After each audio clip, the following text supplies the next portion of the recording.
नमस्कार साथियों, मेरा नाम है आर.के. सिंह। संस्कृति आईएएस के यूट्यूब चैनल पर आप सभी का स्वागत है। बात करें तो भारत दिन प्रतिदिन नए कीर्तिमान स्थापित कर रहा है और इसी क्रम में अब अगर बात करें तो मंगल मिशन, मून मिशन के बाद जो भारत की निगाहें हैं अब वो पहुंच चुकी हैं एक ऐसे ग्रह पर जहां तेजाब की होती है बारिश, और अब इस ग्रह पे भारत जाकर अपने देश का तिरंगा लहराएगा। तो इसी की आज हम चर्चा करने वाले हैं कि आखिर अब भारत की जो निगाहें हैं वो किस ग्रह पर पड़ चुकी हैं, और जिसके बारे में ये कहा जाता है कि वहाँ सामान्य वर्षा नहीं होती है, वहाँ तेजाब की वर्षा हो रही है। यानी हम बात कर रहे हैं शुक्र ग्रह की, वीनस की बात कर रहे हैं। और इसी के संदर्भ में अब भारत ने एक खास मिशन प्रारंभ कर रहा है। तो इससे जुड़ी हुई महत्वपूर्ण जो बातें होंगी उन पर चर्चा करेंगे, देखेंगे कि इससे जुड़ी हुई कौन सी बातें हैं, कौन सी योजना है जिस पर भारत काम कर रहा है। और यही आज का टॉपिक है जिसके संदर्भ में कहा जा रहा है कि तेजाब की बारिश वाले ग्रह पर अब भारत लहराएगा देश का तिरंगा। चलिए देख लेते हैं चर्चा में क्यों है। तो देखिए, पीआईबी की वेबसाइट पे जाएंगे तो 18 सितंबर 2024 को यहाँ पर एक पोस्ट डाला गया है जिसमें ये कहा गया है कि after moon and Mars India sites science goal on Venus. ये इसी संदर्भ में कहा गया है कि जो भारत है इसकी जो निगाहें हैं अब मार्स और मून के बाद क्या है कि अब वीनस पर पड़ चुकी हैं। और ख़ास तौर पे देखें तो जो वीनस है, जो शुक्र है, ये पहले, बहुत पहले अगर कहें सदियों पहले, तो इसकी जो प्रकृति है, इसकी बहुत सारी जो विशेषताएं हैं वो पृथ्वी ग्रह से मिलती जुलती हैं। और इसी कारण से चूंकि बड़े स्तर पे यहाँ पर शोध करना चाहता है भारत, और इसी के संदर्भ में एक खास मिशन प्रारंभ करने की योजना पर अब काम करने वाला है भारत, जिसके कारण से ये न्यूज़ यहाँ पर हमें देखने को मिल रही है। थोड़ा सा देख लेते हैं कि आखिर चर्चा में क्यों है। तो हाल ही में अपने देश की जो कैबिनेट कह सकते हैं, वो जो कैबिनेट सरकार है, और इससे खास तौर पे जो नरेंद्र मोदी हैं, इनके नेतृत्व में एक वीनस ऑर्बिटर मिशन, देखिए बड़ा ही महत्वपूर्ण नाम है, इसका नाम क्या है, वीनस ऑर्बिटर मिशन। ये कितने करोड़ का मिशन है? तो ये 1236 करोड़ लागत वाला मिशन है और इस मिशन को कैबिनेट ने मंजूरी प्रदान कर दी है। इसमें से यानी ये जो कुल 1236 करोड़ जो लागत है, अनुमानित जो कह सकते हैं आवंटित जो राशि है, इसका लगभग 824 करोड़ रुपए सिर्फ शुक्रयान जो होगा उस पर खर्च किए जाएंगे। यानी सबसे पहले क्या है कि शुक्र पर जाने के लिए जो यान होगा उसे निर्मित किया जाएगा, और एक बड़ी राशि आप देख सकते हैं कि 1236 करोड़ है, इसका लगभग आप देखिए तो 3/4 जो राशि है वो पहले इस यान को बनाने में यूज की जाएगी। यानी पहले तो इस मिशन के लिए उपयुक्त रॉकेट बनाया जाएगा, क्योंकि जो शुक्र ग्रह है यहाँ का जो एटमॉस्फेयर है वो बड़ा ही विषम है। यहाँ पर तापमान बहुत ही अधिक होता है, यहाँ पर कार्बन डाइऑक्साइड बहुत अधिक है, सल्फ्यूरिक एसिड की जो मात्रा है वो काफ़ी अधिक है। इस कारण से क्या है कि यहाँ के लिए जो रॉकेट बनाया जाएगा, जो यान बनाया जाएगा, वो यहाँ की परिस्थितियों की, यहाँ के अनुकूल होना चाहिए। तो ये सबसे महत्वपूर्ण है। तो इस पर सबसे अधिक राशि की खर्चा की जाएगी। फिर देखा जाएगा कि यह अपने साथ कितना पेलोड ले जा सकता है, ये सैटेलाइट कितना भार वहन कर सकता है, इस पर विचार किया जाएगा। इसके अलावा कुछ महत्वपूर्ण बिंदुओं पर चर्चा कर लेते हैं। तो चांद और मंगल मिशन के बाद अब भारत की नज़र कहां पड़ चुकी है, वो वीनस पर पड़ चुकी है। केंद्र सरकार ने इसी के लिए वीनस ऑर्बिटर जो मिशन है इसे मंजूरी प्रदान कर दी है। इस मिशन की अनुमानित जो लागत है वो 1236 करोड़ है, जिसमें से 824 करोड़ सिर्फ यहां जाने वाले शुक्रयान पर खर्च किए जाएंगे। वीनस ऑर्बिटर मिशन का जो मकसद है ये वैज्ञानिक अन्वेषण करना है, शुक्र ग्रह के वायुमंडल और भू विज्ञान को बेहतर ढंग से समझना है, उसको जानना है कि आखिर वो कैसा है। साथ ही शुक्र के घने वायुमंडल की जांच करके बड़ी मात्रा में वैज्ञानिक जो आंकड़े हैं उनको इकट्ठा करना है। इससे धरती और शुक्र के विकास को समझने में मदद मिलेगी। तो ये हमने देख लिया कि आखिर ये जो पूरा प्रोग्राम है, इससे जुड़ी हुई जो महत्वपूर्ण बातें हैं उन पर हमने चर्चा कर ली। अब सबसे महत्वपूर्ण जो विषय है वो है ये मिशन, यानी शुक्र जो ऑर्बिटर मिशन है, इसके बारे में हम देख लेते हैं। ये जो मिशन है इसकी जो परिकल्पना है एक वैज्ञानिक अंतरिक्ष यान के शुक्र ग्रह की कक्षा में स्थापित करने के लिए की गई है। वीनस जो आर्बिटर है, ये मिशन जो है ये इसरो के द्वारा ये संभावना व्यक्त की जा रही है कि 2028 तक ये लॉन्च किया जा सकता है, लेकिन अगर कोई समस्या आ गई, इसमें व्यवधान आ गया, तो ये वर्ष 2031 तक क्या होगा, टल सकता है, यानी 2031 तक फिर ये आगे बढ़ जाएगा। कहा जा रहा है कि इस मिशन से जो भारत है ये चीन, जापान, पाकिस्तान जैसे देशों से कहीं आगे निकल जाएगा, क्योंकि अगर बात करें तो अभी तक क्या है कि शुक्र मिशन पर अमेरिका, रूस जैसे जो बड़े देश हैं वही अपने अभियान संचालित कर चुके हैं। अभी तक चीन भी शुक्र पर कोई अपना अभियान नहीं संचालित किया है, उसके लिए योजना बना रहे, उस पर भी हम बात करेंगे। चलिए, इसके अलावा अगर बात कर लें कि जो शुक्र आर्बिटर जो मिशन है आखिर इसका मूल उद्देश्य क्या है, तो पहले हमने बताया कि जो शुक्र ग्रह है इसकी जो सतह है, जो उपसतह है, यहाँ पर जो वायुमंडल है, वायुमंडल में जो विभिन्न क्रियाएं चलती हैं, प्रक्रियाएं चलती हैं, जैसे अपने यहाँ आप देखेंगे तो वायुमंडलीय जो प्रक्रिया है, ठीक वैसे क्या है कि जो शुक्र ग्रह है वहाँ जो वायुमंडलीय प्रक्रियाएं हैं और शुक्र ग्रह के जो वायुमंडल है उससे जुड़े हुए जो सूर्य के वहाँ प्रकाश पड़ता है उस पर खास तौर से बेहतर ढंग से अध्ययन किया जाएगा। यही मूल इस मिशन का उद्देश्य है। इसके अलावा अगर बात कर लें कि ये जो मिशन है इसकी जो विशेषताएं हैं, तो ये मिशन शुक्र ग्रह के परिवर्तन के अंतर्निहित जो कारण है, यानी जो पहले ये ग्रह था और अब जो है इसमें ये जो परिवर्तन हुआ है खास तौर पे इसका अध्ययन किया जाएगा। और इसके बारे में ये कहा जाता है कि यह किसी समय रहने योग्य था और पृथ्वी से काफ़ी मिलता जुलता था।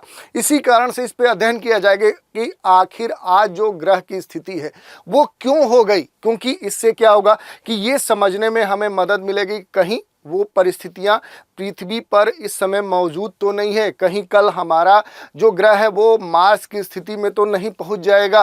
तो ये सारे अध्ययन के विषय हैं जिसके कारण से ये मिशन संचालित किया जा रहा है। ये जो मिशन है इसके द्वारा शुक्र और पृथ्वी दोनों ग्रहों के विकास और विशेषताओं को समझने में भी खास तौर पे मदद मिलेगी।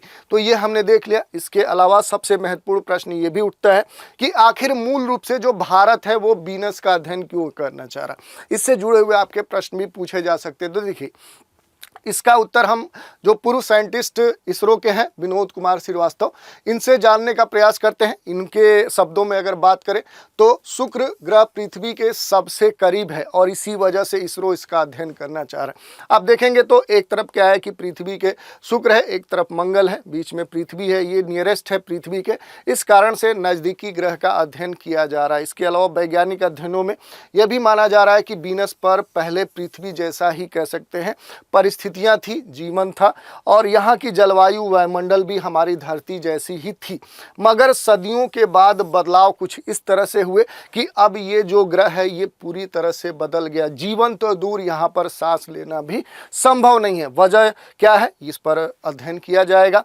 इसके अलावा वीनस का जो औसत तापमान है वो बड़ा ही अधिक है, लगभग 464 डिग्री सेल्सियस है। यानी कह सकते हैं कि यहाँ इतनी गर्मी पड़ती है कि अगर यहाँ पर शीशा भी ले जाएं, लेड भी ले जाएं तो वो भी क्या हो जाएगा, मेल्ट हो जाएगा, पिघल जाएगा। और ये जो मिशन है भारत के लिए इसलिए भी महत्वपूर्ण हो जाता है क्योंकि इसके द्वारा क्या होगा कि अंतरिक्ष में जो भारत की पहुँच है, भारत की जो कह सकते हैं अध्ययन है वो महत्वपूर्ण रूप से लिया जाएगा और वैश्विक स्थिति जो इसकी है वो मजबूत हो जाएगी। तो ये हमने देख लिया कि महत्वपूर्ण क्यों मिशन हो जाता है भारत के लिए।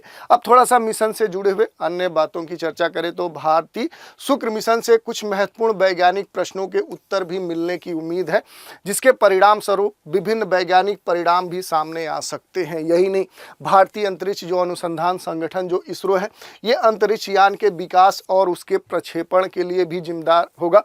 और इससे क्या होगा, अगर ये मिशन सफल हो गया तो इस मिशन के द्वारा अगर इस तरह के जो प्रक्षेपण यान हैं वो भारत बना लेता है तो इस तरह के कमर्शियल लेवल पे क्या है कि अन्य देशों को इस प्रकार के प्रक्षेपण यान भारत बेच सकता है, जिससे आर्थिक स्थिति भारत की और मजबूत होगी और वैश्विक जो कह सकते हैं कि स्थिति है वो भी विश्व में उसकी मजबूत होगी। उम्मीद है कि ये जो मिशन है ये 2028 के दौरान उपलब्ध अवसर पर पूरा हो जाएगा। अगर नहीं हुआ तो ये माना जा रहा है कि 2031 तक ये एक्सटेंड होगा, फिर ये संचालित किया जाएगा। अंतरिक्ष यान और प्रक्षेपण यान का जो निर्माण है ये विभिन्न उद्योगों के माध्यम से किया जाएगा और शुक्र जो पृथ्वी का सबसे निकटतम ग्रह है और कह सकते हैं कि इसका निर्माण जो है वो पृथ्वी के समान परिस्थितियों में हुआ है। यह समझने में यह कह सकते हैं कि एक अनूठा अवसर भी प्रदान करेगा और ग्रहों का जो वातावरण है किस प्रकार से बहुत अलग ढंग से विकसित होता है, ये सबसे महत्वपूर्ण प्रश्न है जिस पर कह सकते हैं कि ये मिशन हमें उत्तर दे सकता है। तो ये महत्वपूर्ण बातें देख ली हमने। इसके अलावा अगर बात करें कि जो शुक्र ऑर्बिटर मिशन है इसके वित्त पोषण से संबंधित, तो इसके लिए क्या है कि स्वीकृत जो राशि है वो पहले हमने बताया 1236 करोड़ है, जिसमें से 3/4 कह सकते हैं कि लगभग 824 करोड़ रुपए क्या है कि इस शुक्र यान बनाने में खर्च होंगे। और इस तरह से क्या है कि ये हमने देखा उपरोक्त लागत में अंतरिक्ष यान का जो विकास है, निर्माण है, इसके विशिष्ट जो पेलोड है और प्रौद्योगिकी तत्व के साथ नेविगेशन और नेटवर्क के लिए वैश्विक ग्राउंड स्टेशन समर्थन लागत और प्रक्षेपण यान की लागत भी इसमें शामिल की गई है। अब सबसे महत्वपूर्ण ये हो जाता है कि आखिर मिशन के सामने कौन से चैलेंजेज है, कौन सी चुनौतियां हैं। तो ये इतना आसान मिशन नहीं होगा। पहले ही हमने बताया कि बहुत पहले तो ये ग्रह पृथ्वी के समान था, लेकिन आज यहाँ का जो एटमॉस्फेयर है, जो वातावरण है, वो बिल्कुल बदल चुका है, विपरीत हो चुका है। यहाँ का जो टेम्परेचर है वो काफ़ी अधिक है और इसी कारण से यहाँ पर ये कहा जाता है कि अगर लेड जैसा जो तत्व है वो भी जाए तो वो मेल्ट हो जाए। तो इस कारण से जो यहाँ पर यान भेजा जाएगा खास तौर पे बनाया जाएगा, नहीं तो वो पिघल सकता है। ये कहा जा रहा है कि वीनस का हाई टेम्परेचर और प्रेशर इतना ज़्यादा है कि इससे जो शुक्रयान है वो नष्ट हो सकता है। इस कारण से खास रिसर्च की ज़रूरत होगी इस यान को बनाने के लिए। इसके जो तत्व होंगे उन पर रिसर्च करना होगा। तो ये बात कही जा रही है। यही नहीं, ऑर्बिटर मिशन के उपकरणों को सुरक्षित रख पाना सबसे चुनौतीपूर्ण कार्य है। इसके अलावा देखें तो इस ग्रह पर जहरीला वातावरण है और इसलिए ये सबसे खतरनाक हमारे लिए हो सकता है। इसके अलावा यहाँ पर देख सकते हैं कि तेजाब की बारिश होती है, इस कारण से ये जो यान है ये भी नष्ट हो सकता है। तो ये कुछ चैलेंजेज है। अब हम बात कर लेते हैं कि क्या शुक्र ग्रह पे मिशन भेजने वाले हम इकलौते देश हैं। तो ऐसा सही नहीं है। हमसे पहले भी बहुत सारे अंतरिक्ष जो मिशन है वो शुक्र के लिए भेजे जा चुके हैं। अभी तक जो आंकड़ा उपलब्ध है उसमें ये कहा जा रहा है कि शुक्र ग्रह पे अब तक 46 अंतरिक्ष मिशन भेजे गए हैं। आप देख सकते हैं कि अभी भी हम बहुत पिछड़े हैं। आज हम सोच रहे हैं, उसमें भी हम ये सोच रहे हैं कि 2028 तक हमारा मिशन इसके लिए होगा, सफल पूरी तरह से यहाँ संचालित होगा। वो भी अभी एक्सटेंड होने की भी संभावना है, वो 2031 तक भी जा सकता है। लेकिन हमसे पहले क्या है कि 46 अंतरिक्ष मिशन भेजे जा चुके हैं, जिनमें अगर बात करें तो सोवियत संघ और उसके बाद अमेरिका ने सतह पर जांच के लिए सॉफ्ट लैंडिंग भी की है। तो ये हमसे पहले क्या है कि रूस और अमेरिका पहले ही यहाँ पर वीनस पर सॉफ्ट लैंडिंग कर चुके हैं।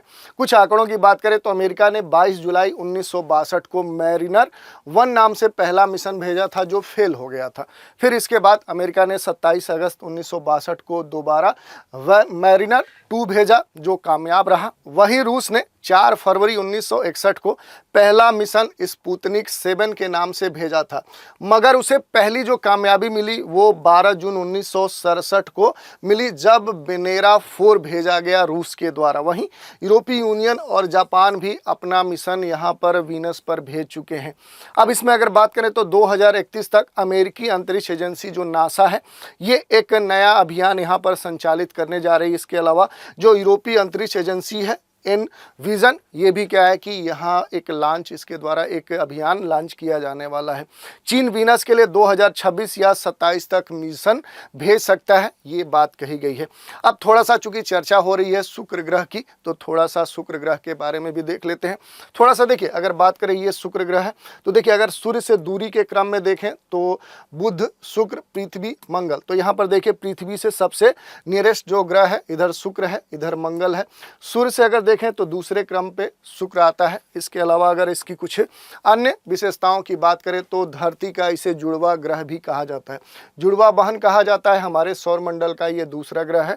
सौरमंडल का सबसे चमकीला, सबसे ब्राइट कह सकते हैं ये ग्रह है। वीनस को प्यार का ग्रह भी कहते हैं। शुक्र का कोई भी चंद्रमा नहीं है और पृथ्वी के बराबर ये वजन में भारी है। ये इसकी विशेषता है। इसके अलावा अगर बात करें तो 12,104 किलोमीटर इस ग्रह की चौड़ाई है, 108 मिलियन किलोमीटर दूरी इसकी सूर्य से है और 243 पृथ्वी दिवस के बराबर इसका दिन होता है। इसके अलावा 464 डिग्री सेंटीग्रेड तापमान यहाँ पर देखने को मिलता है। यही नहीं, 95 गुना धरती से ज़्यादा वायुमंडलीय दबाव यहाँ पर महसूस किया जा सकता है। ये हमने देख लिया। इसके अलावा कुछ अन्य इस ग्रह की विशेषताओं की बात करें तो यहाँ पर कार्बन डाइऑक्साइड की काफ़ी मोटी परत है और इसी कारण से ग्रीन हाउस जो इफेक्ट है यहाँ पर देखने को मिलेगा। इसके अलावा यहाँ इतनी गर्मी रहती है कि शीशा जैसा जो तत्व है वो भी मेल्ट कर जाए। यहाँ पर अगर बात करें तो 15 मील लंबी सल्फ्यूरिक एसिड की मोटी परत होती है और यहाँ पर ज़्यादा मात्रा में सल्फ्यूरिक एसिड के बादल देखने को मिलते हैं। इसी कारण से कहा जाता है कि एसिड की यहाँ पर बारिश होती है, खास तौर पे तेजाबी बारिश होती है और इसी कारण से यहाँ का जो एटमॉस्फेयर है वो काफ़ी खतरनाक है। इसी कारण से ये भी कहा जाता है कि यहाँ जो लाइफ है, जो जीवन है, वो संभव नहीं है। इसके अलावा ऐसे बादल जो होते हैं ये अल्ट्रा वायलेट रेंज भी सौर हीटिंग का कारण बनते हैं। इस कारण से यहाँ पर अगर देखें तो जो वातावरण है वो बड़ा ही विपरीत है। इस कारण से भारत यहाँ पर अध्ययन करना चाहता है। आज की चर्चा पर एक प्रश्न भी देख लेते हैं। प्रश्न क्या कह रहा है, तो शुक्र ग्रह के संदर्भ में दिए गए कथनों पर विचार कीजिए।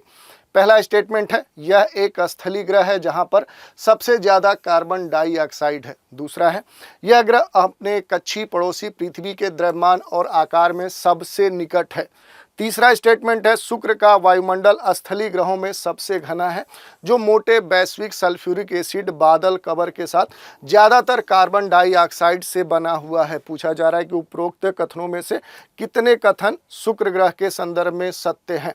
विकल्प दिए गए हैं, केवल एक, केवल दो, सभी तीनों कथन और इनमें से कोई नहीं। तो इस तरह से हमने चर्चा कर ली कि आखिर क्या बात है जिसके संदर्भ में कहा जा रहा है कि अब तेजाबी वर्षा वाले ग्रह पर भारत लहराएगा तिरंगा। इसके बारे में हमने चर्चा की और इससे जुड़ी हुई जो महत्वपूर्ण बातें हैं उन पर भी संक्षिप्त रूप से प्रकाश डाला। तो आज के एपिसोड में इतना ही। नए एपिसोड में एक नए मुद्दे के साथ फिर मिलेंगे, तो आप हमारे साथ बने रहें। इसके लिए धन्यवाद।